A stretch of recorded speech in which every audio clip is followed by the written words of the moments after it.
Bismillahirrahmanirrahim. Assalamualaikum warahmatullahi wabarakatuh.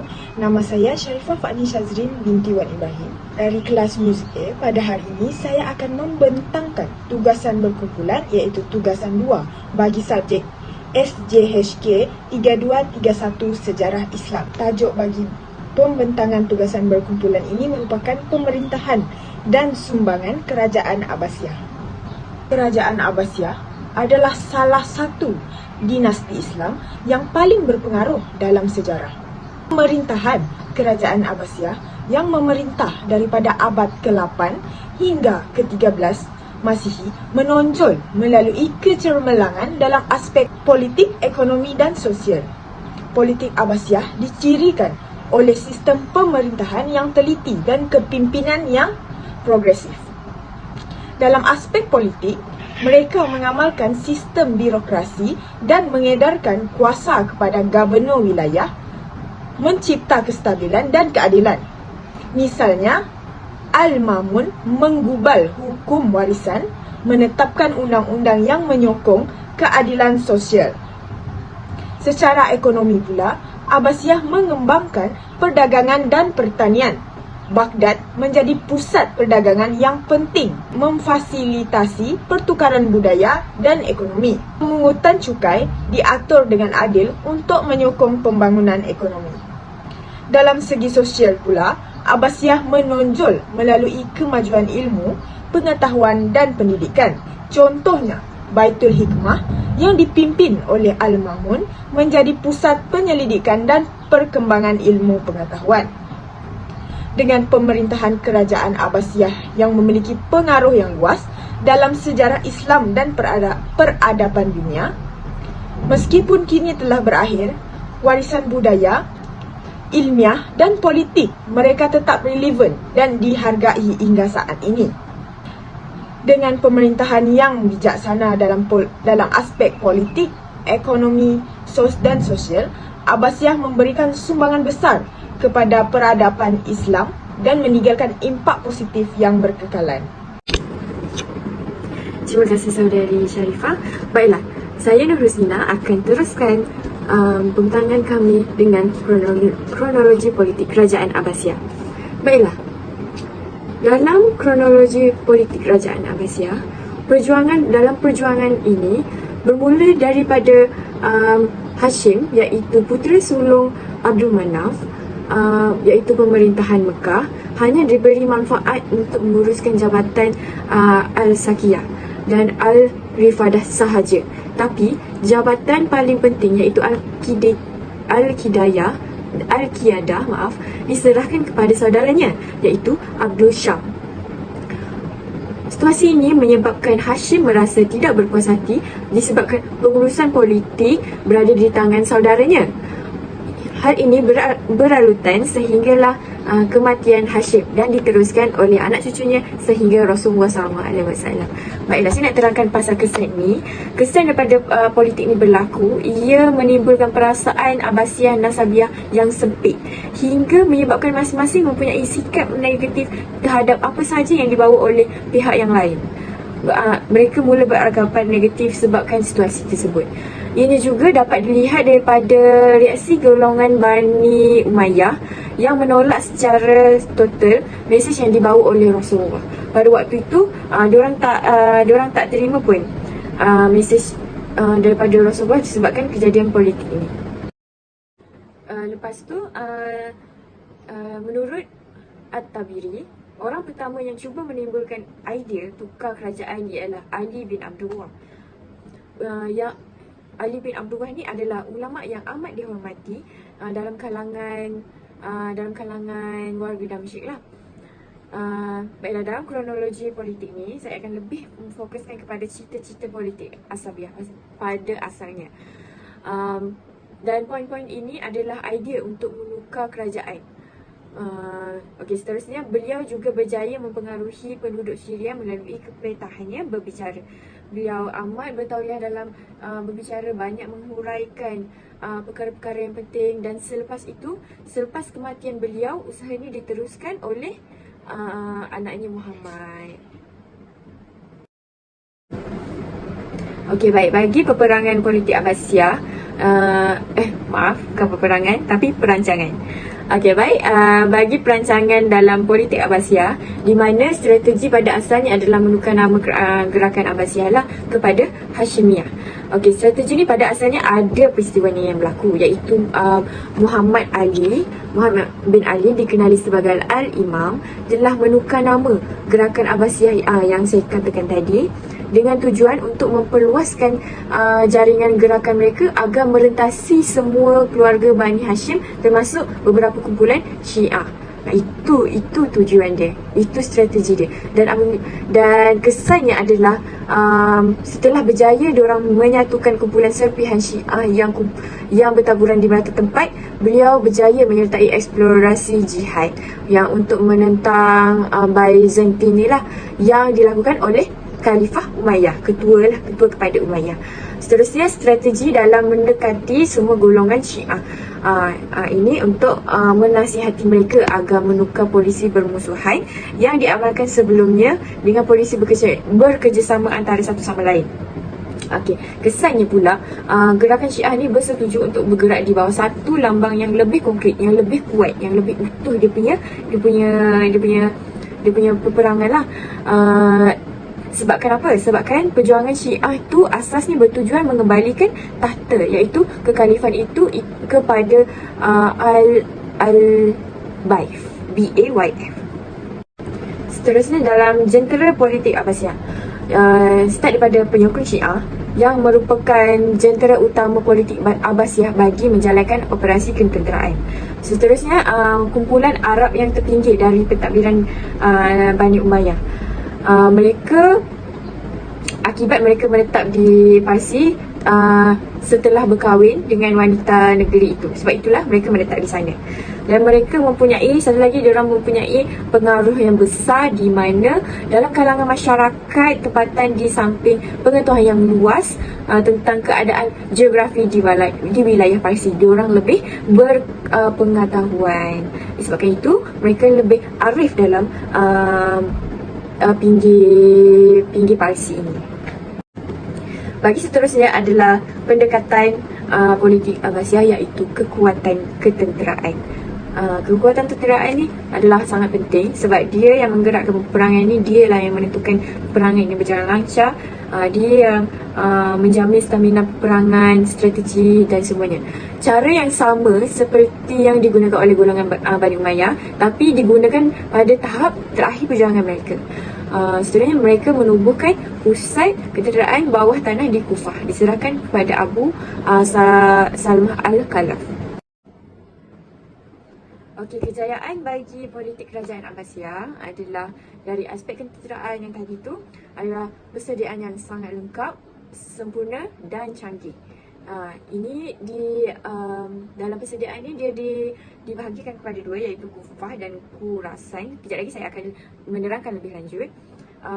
Okey, dalam kejayaan politik Abbasiyah ni juga ia merangkumi juga dalam krisis yang berlaku dalam kalangan pemimpin wilayah dan ketua-ketua tentera Bani Umayyah di Parsi akibat rombakan sistem pentadbiran Khalifah Marwan.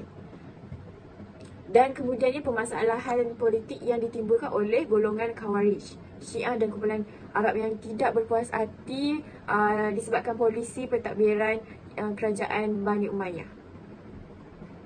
Sebab itulah dia termasuk dalam kejayaan politik kerajaan Abbasiyah, sebab mereka berjaya mengangkat semula politik kerajaan Abbasiyah. Okey, baiklah, ini dua aspek yang terbahagi tadilah dalam aspek ketenteraan, di mana di Khurasan adalah terdiri daripada golongan Badui. Golongan Badui ni yang tak pernah menganggap peperangan itu adalah satu kemusnahan. Sebaliknya, dia menganggap bahawa peperangan itu adalah satu perjuangan. Sikap dan budaya menjadi besar kepada Abu Muslim, di mana tokoh yang menggerakkan revolusi Abbasiyah ini sebagai watak utama.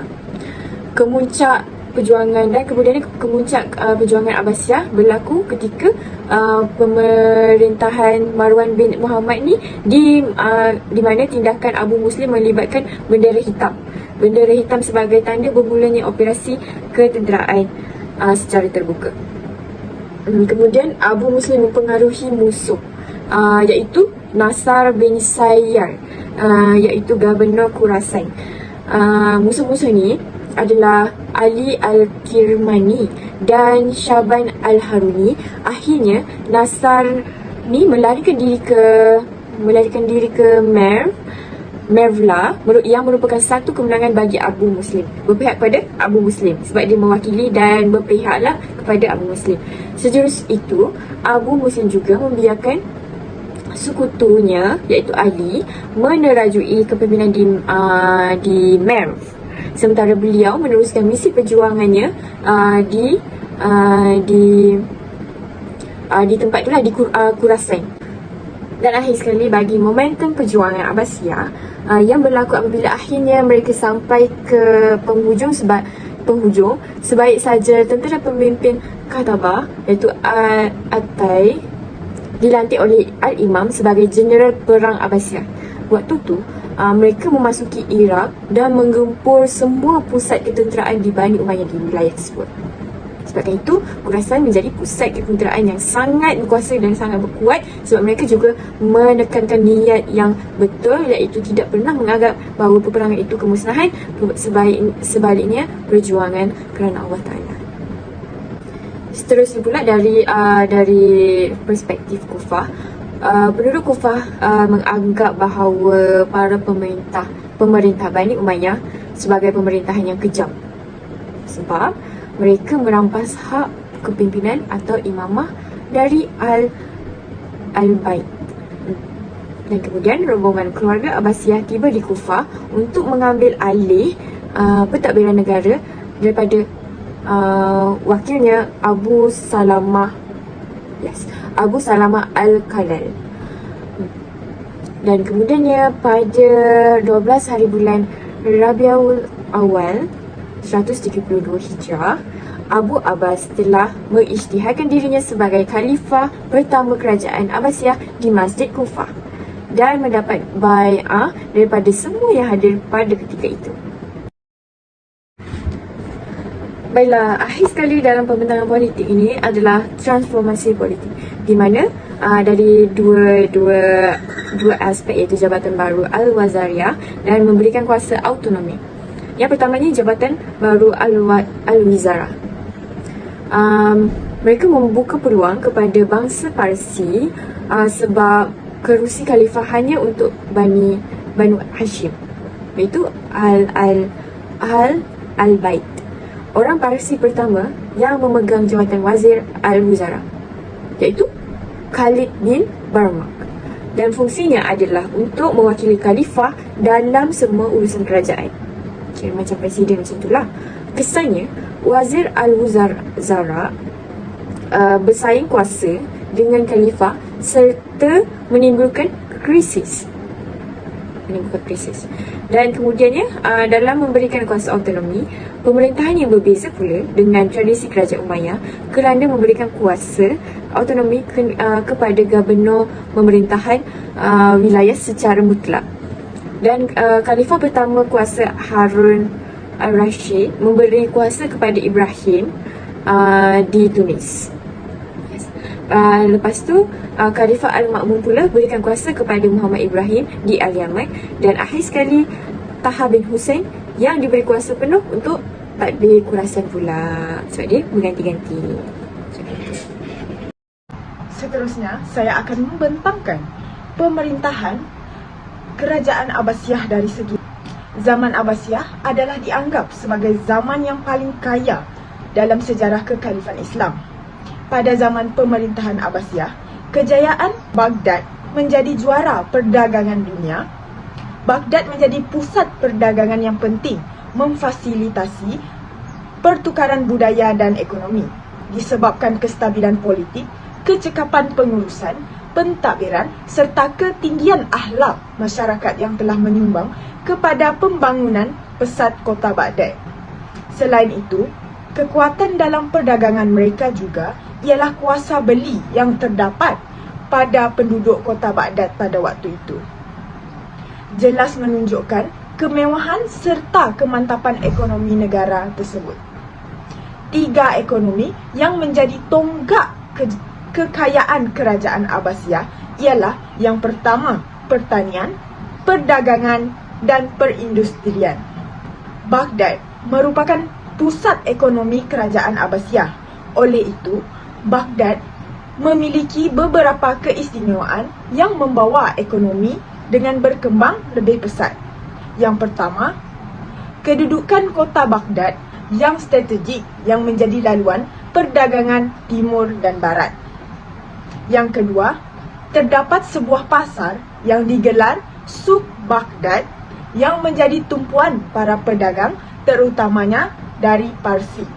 Yang ketiga, terdapat ladang-ladang pertanian dan penternakan serta sebuah pasar yang dikenali sebagai Suk Al-Bakar. Bagi sektor pertanian, kerajaan Abbasiyah telah banyak berusaha untuk memajukan bidang pertanian ini dengan membaik pulih pasarannya. Antara tindakan yang diambil oleh kerajaan untuk meningkatkan sektor pertanian ialah membina saliran, melebarkan sungai dan terusan, membuat empangan, membuka tanah pertanian yang baru dan membuat penyelidikan dalam bidang pertanian. Dengan tindakan tersebut, kerajaan Abbasiyah telah berjaya muncul sebagai sebuah empayar yang terkenal dalam bidang pertanian. Pertanian juga telah mencapai kemajuan kerana kesedaran pihak pemerintah betapa perlunya pertanian sebagai sumber hasil negara yang utama. Kerajaan juga memberi penghormatan dan layanan yang baik kepada pemilik-pemilik tanah yang subur. Seterusnya, kebanyakan hasil pertanian yang ditanam di Asia Barat diperkenalkan kepada Eropah, terutamanya penanaman tebu.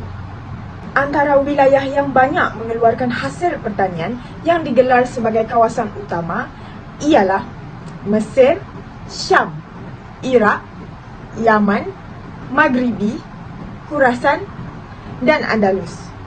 Untuk jenis-jenis hasil pertanian pula, bijirin, buah-buahan, sayur-sayuran dan ternakan.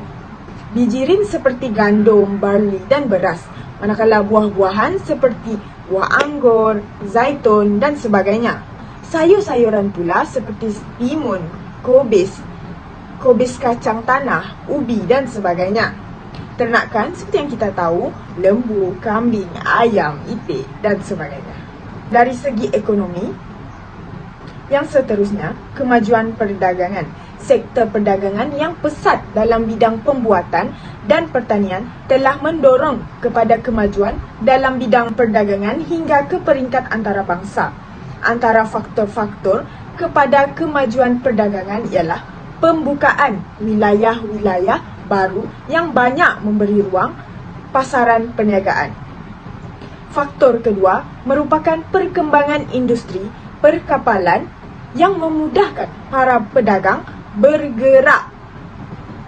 Ketiga, kemahiran orang Arab dalam bidang perniagaan sejak zaman jahiliah lagi. Dalam memajukan sektor perdagangan ini merupakan langkah-langkah yang diambil oleh kerajaan Abbasiyah, iaitu membina pusat perniagaan yang dilengkapi dengan perigi di jalan-jalan utama. Selain itu, membina rumah-rumah api sebagai panduan kepada kapal-kapal perdagangan. Seterusnya, mengetatkan kawalan keselamatan di kawasan darat dan laut bagi mengelakkan berlakunya rompakan. Pelabuhan dan bandar utama menjadi tumpuan ahli-ahli perniagaan pada ketika itu. Antaranya termasuklah Baghdad, Basrah, Amman, Kahirah, Iskandariah dan Antakya. Seterusnya, sumber kewangan kerajaan Abbasiyah adalah berdasarkan polisi kewangan yang diwarisi dari zaman-zaman sebelumnya. Sumber zakat yang dimaksudkan dengan kadar yang dikeluarkan oleh orang Islam terhadap harta-harta tertentu yang mencukupi had minimum, tempoh tertentu dan menurut syarat-syarat tertentu. Seterusnya, zakat. Zakat terbahagi kepada dua, iaitu zakat fitrah dan zakat harta. Zakat fitrah bermaksud dibayar pada bulan Ramadan sahaja. mulai 1 Ramadan hingga 1 Syawal sebelum solat sunat Aidilfitri. Manakala zakat harta bermaksud dibayar pada bila-bila masa. Kadar zakat harta ialah 2.5% dari jumlah harta. Seterusnya, kharaj yang dimaksudkan dengan cukai tanah yang dimiliki oleh orang Islam, malah cukai ini juga yang dimiliki oleh orang bukan Islam. Malah cukai ini juga dikenakan ke atas orang Islam yang diperolehi melalui peperangan. Kadar cukai dikenakan adalah berdasarkan keadaan tanah. Seterusnya, sumber ganimah, iaitu harta rampasan sumber ganimah iaitu harta rampasan perang. 4/5 daripadanya diberi kepada pejuang Islam. Bakinya diberi menurut cara yang ditetapkan dalam Al-Quran. Selain itu, harta yang diperolehi melalui jalan perdamaian serta pihak musuh menyerah kalah ialah sumber kewangan faid. Untuk sumber jizyah pula, bayaran yang dikenakan kepada orang bukan Islam yang duduk di negara Islam gugur apabila pembayarnya memeluk Islam. Akhir sekali, usyur yang bermaksud 1/10 kadar bayaran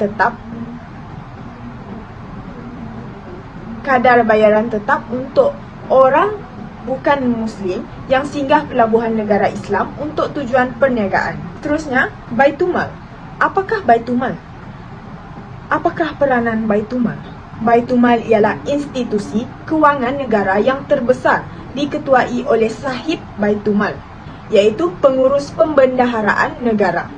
Baitumal berfungsi menguruskan pendapatan dan perbelanjaan negara yang dilakukan oleh Dewan Al-Haraj, iaitu Jabatan Hasil, dan Dewan An-Nafakah, iaitu Jabatan Kewangan. Akaun Baitumal dikawal oleh Dewan Al-Usul, iaitu Jabatan Dalam Negeri, dan Dewan Al-Azimah, Jabatan Audit Negara.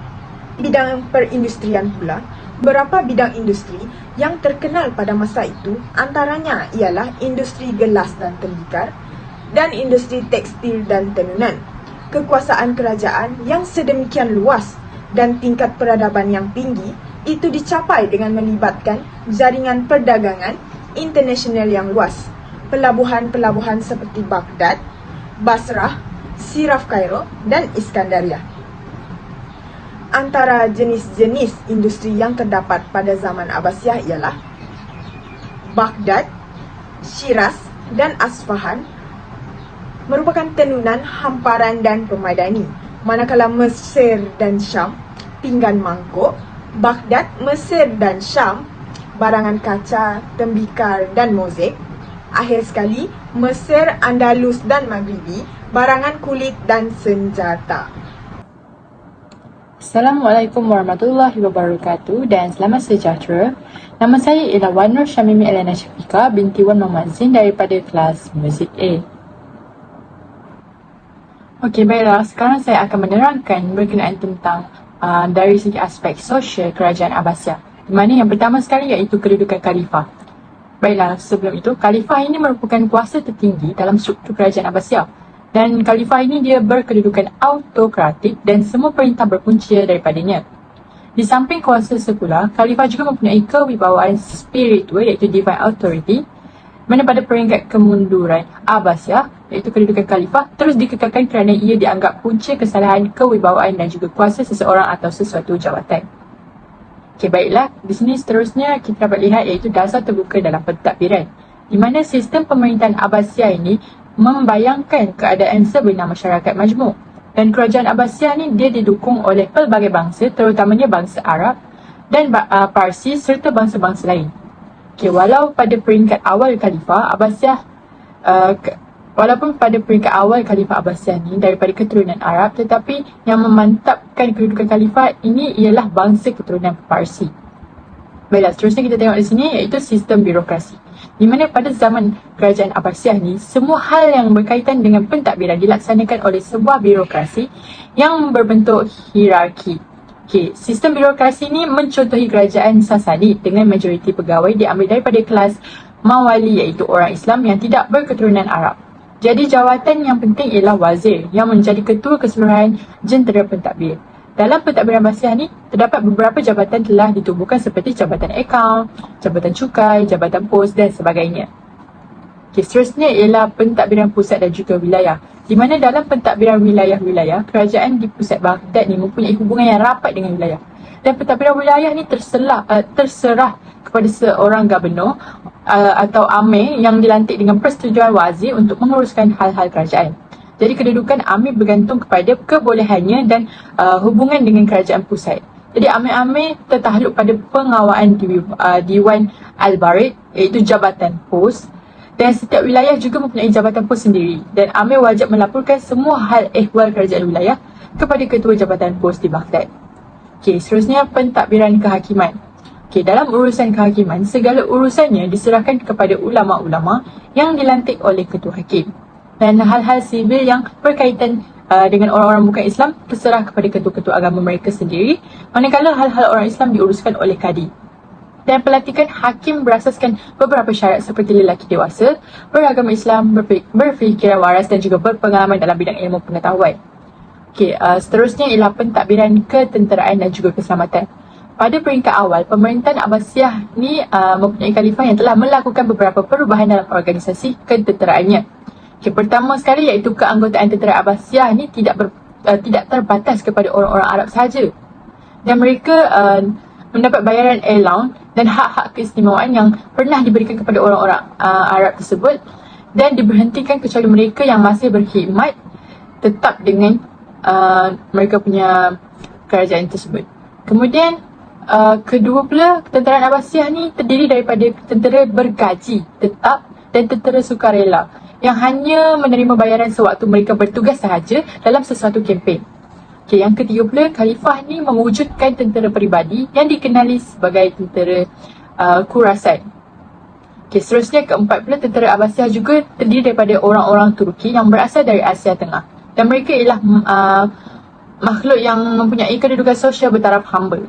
Seterusnya dari segi pengurusan ekonomi, tapi dari aspek sosial pula adalah berbanding dengan Umayyah, pemerintahan Abbasiyah ini menggalakkan bidang pertanian dan juga industri untuk memperkukuhkan ekonomi empayar mereka. Dan taraf sosial kaum tani dipertingkatkan dengan pemberian hak pemilikan tanah yang lebih adil dan juga pelaksanaan sistem cukai yang lebih berpatutan. Jadi perkembangan ekonomi yang menyebabkan lahirnya golongan pemerintahan yang tidak bergantung kepada keturunan tetapi berasaskan kekayaan dan juga pengetahuan ilmu mereka. Seterusnya dasar terhadap golongan bukan Islam. Jadi dasar terhadap golongan bukan Islam ini adalah lebih terbuka, dan mereka menikmati kebebasan mengamalkan agama mereka sendiri. Kerap kalinya mereka diambil untuk berkhidmat dalam birokrasi kerajaan. Berbanding dengan pemerintahan Umayyah, golongan ini menikmati taraf sosial yang lebih jauh tinggi pada zaman Abbasiyah. Seterusnya ialah peningkatan taraf keintelektualan. Penterjemahan perkembangan pelbagai ilmu dan juga kelahiran pelbagai mazhab pada zaman Abbasiyah menyebabkan berlakunya peningkatan taraf keintelektualan, iaitu zaman Abbasiyah yang menyaksikan penterjemahan karya-karya Plato, Aristotle, Euclid, Galen dan juga lain-lain ke dalam bahasa Arab yang menjadi bahasa perantaraan di seluruh Asia Tenggara. Jadi sekolah dan pusat pengajian tinggi diwujudkan di seluruh empayar. Dan akhir sekali iaitu hubungan diplomatik, di mana pada zaman Harun al-Rashid telah munculnya 4 buah kerajaan besar, iaitu kerajaan Byzantine yang berpusat di Istanbul, dan kerajaan Bani Umayyah di Spanyol, kerajaan Perancis di Eropah dan juga kerajaan Abbasiyah di Baghdad. Dan hubungan kerajaan mereka iaitu Harun al-Rashid dengan kerajaan Perancis adalah baik. Dan manakala Perancis tidak mahu kerajaan Abbasiyah berbaik-baik dengan kerajaan Umayyah. Sebaliknya, hubungan kerajaan Abbasiyah dengan kerajaan Byzantine adalah genting dan sering bermusuhan.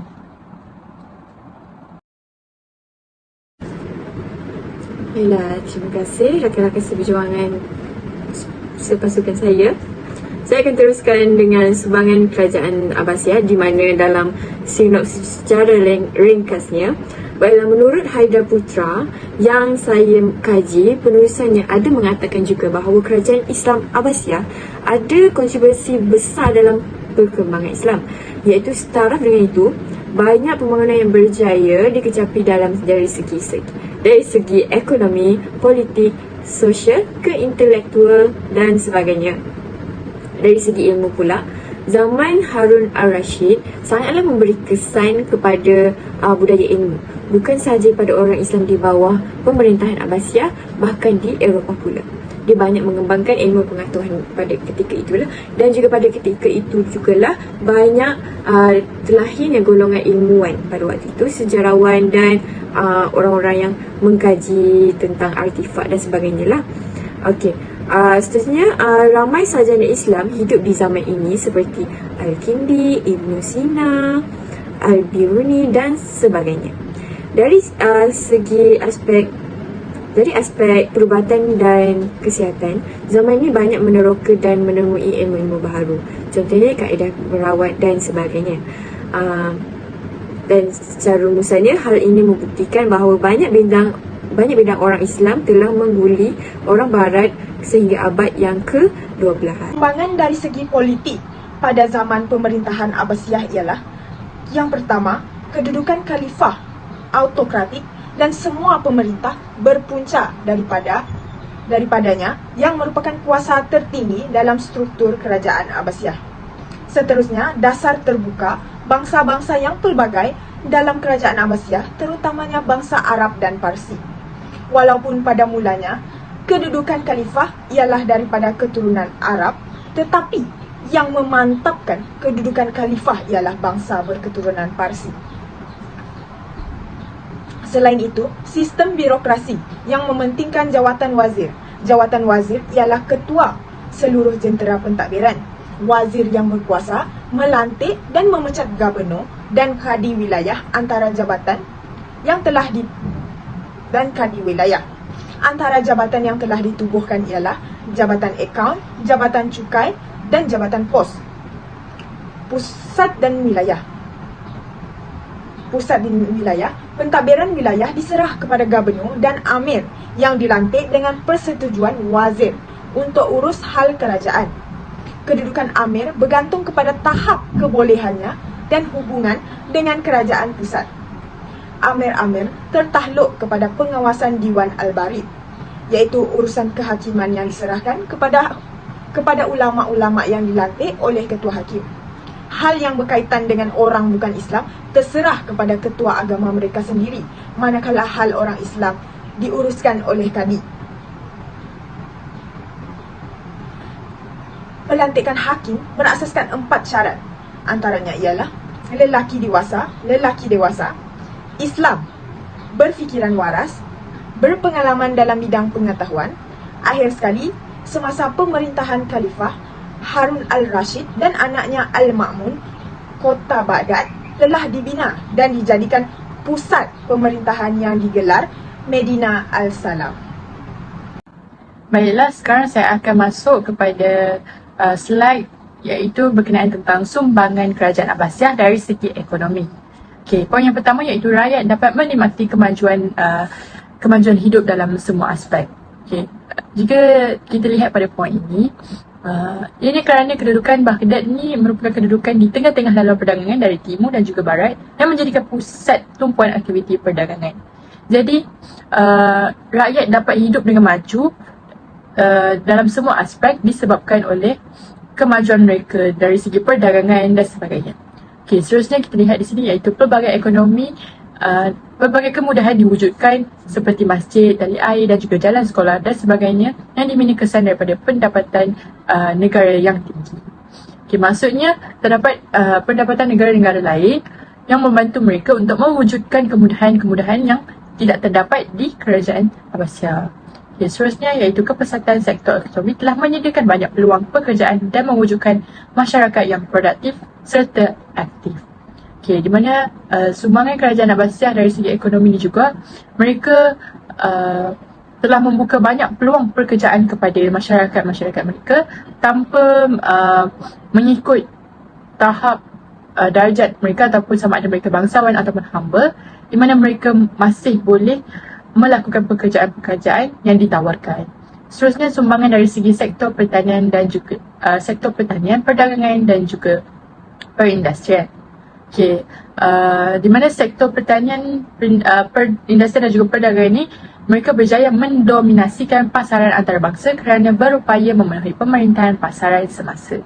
Dan inisiatif Khalifah untuk membina empangan di pusat-pusat perniagaan dan juga perumahan api sebagai persaraan pertanian dan juga perdagangan. Sumber dan pengurusan Baitul Mal yang sistematik ini menyebabkan kerajaan dapat menyediakan prasarana dan peluang pekerjaan untuk rakyat. Kalau kita lihat dari perspektif yang lebih mendalam berkenaan dengan sektor-sektor iaitu seperti sektor pertanian, perindustrian dan juga perdagangan ini, saya akan jelaskan berkenaan dengan sektor pertanian terlebih dahulu, di mana sumbangan dari segi aspek sosial dalam sektor pertanian ini telah mendapatkan usaha-usaha yang dilakukan oleh Khalifah Abbasiyah untuk memajukan sektor pertanian, seperti mereka telah membina salinan air ke kawasan-kawasan pertanian. Kemudian mereka juga telah melebarkan lagi sungai-sungai, parit dan juga tali air, dan membina empangan untuk memudahkan pengelolaan air serta membuka kawasan-kawasan pertanian baru. Dan akhir sekali iaitu membuat penyelidikan dalam bidang pertanian untuk mempertingkatkan mutu pengeluaran hasil pertanian yang mereka lakukan tersebut. Okey, seterusnya kita akan lihat pada sektor perindustrian pula, di mana sektor perindustrian ni, kerajaan Abbasiyah ni telah terkenal sebagai sebuah negara yang maju dalam perindustrian pembuatan. Jadi jenis-jenis perindustri yang terdapat pada masa itu, pada masa kerajaan Abbasiyah ini, mereka telah hasilkan beberapa jenis industri seperti tenunan, hamparan dan juga permaidani. Di mana yang tenunan ini merupakan keluaran Baghdad dan hamparan merupakan keluaran Shiraz dan juga permaidan ini merupakan keluaran Asfahan. Jadi selain itu mereka juga mempunyai pinggan mangkuk yang dikeluarkan oleh Mesir dan juga Syam. Kemudian barangan kaca, temika dan mozaik yang dikeluarkan oleh Baghdad, Mesir dan juga Syam. Kemudian barangan kulit dan senjata yang merupakan pengeluaran Mesir, Andalus dan juga Maghribi. Kemudian perhiasan dan batu permata merupakan pengeluaran Yaman, Khurasan, Bahrain dan juga Lubnan. Dan akhir sekali iaitu jenis industri iaitu kertas yang merupakan pengeluaran Iraq, Mesir, Maghribi dan juga Andalus. Okey, bagi sektor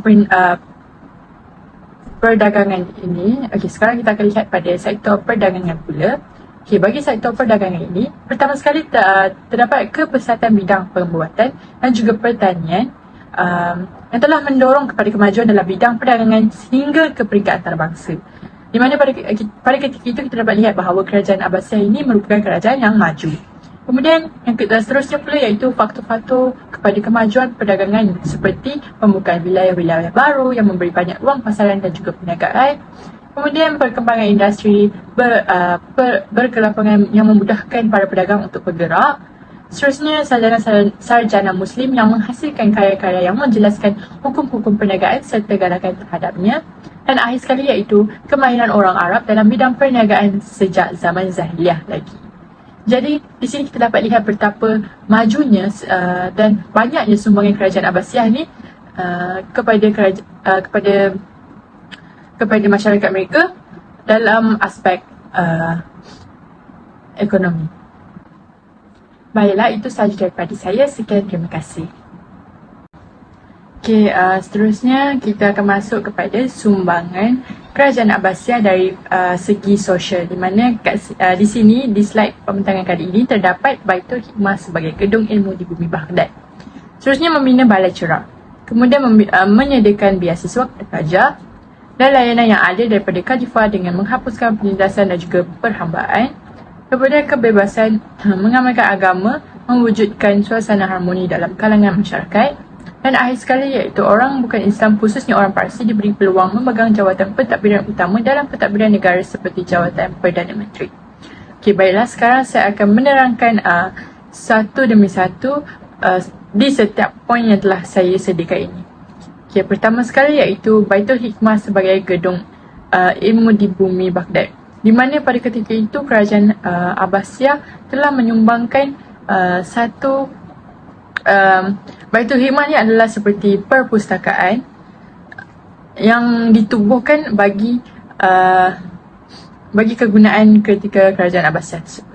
Okay, seterusnya membina balai cerap. Balai cerap ini adalah sesuatu bangunan yang dibina khas untuk melihat angkasa ataupun bintang ataupun galaksi ataupun ramalan cuaca pada ketika itu.